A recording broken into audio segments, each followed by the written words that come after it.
வணக்கம். சாதிக்க பிறந்தவர்கள் பாகம் 6. Abraham Lincoln. மக்களால், மக்களிலிருந்து, மக்களுக்காக தெரிவு செய்யப்படுகின்ற மக்கள் பிரதிநிதிகளால் மேற்கொள்ளப்படுகின்ற ஆட்சி மக்களாட்சி அல்லது ஜனநாயக ஆட்சி என்று சொன்னவர் ஆபிரகாம் லிங்கன்.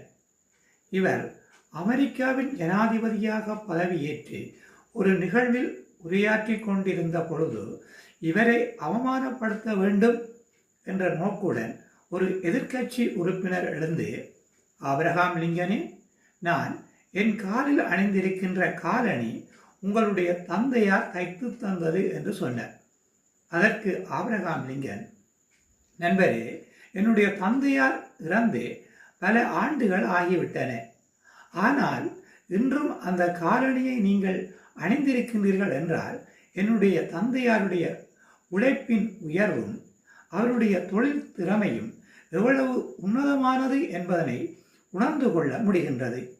எனவே உங்களுடைய காலணி இனிமேலும் பழுதாகமாக இருந்தால் என்னிடம் கொண்டு வந்து தாருங்கள், நான் அதனை தைத்து தருகின்றேன்.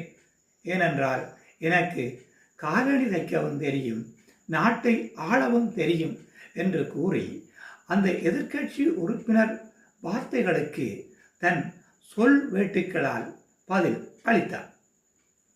ஆபிரகாம் லிங்கன் அறிவும் திறமையும் மிக்கவர். எல்லோரையும் கவரும் வகையில் கலகலப்பாக நகைச்சுவையுடன் பேசுவார். உயர்ந்த மனிதர். அமெரிக்காவின் 16வது ஜனாதிபதி. கருப்பின மக்களுக்கு விடுதலையினை பெற்றுக் கொடுத்த ஒரு விடிவெள்ளி ஆபிரகாம் லிங்கன். இவர் அமெரிக்காவில் கெண்டகி எனும் இடத்தில் 1809ஆம் ஆண்டு பிப்ரவரி மாதம் 12ஆம் தேதி ஒரு ஏழை குடும்பத்தில் பிறந்தார்.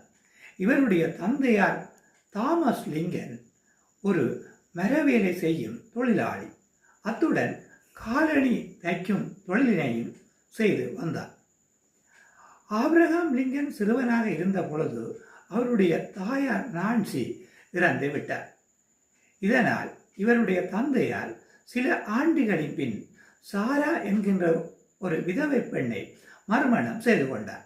இவர் ஆபிரகாம் லிங்கன் மீது அன்பும் அக்கறையும் காட்டினார்.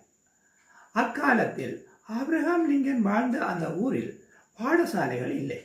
இதனால் இவர் சுமார் 10 கிலோமீட்டர்கள் வரை நடந்து சென்று கற்றார். நண்பர்களிடம் புத்தகங்களை கடன் வாங்கி படித்தார். ஓரளவு படித்த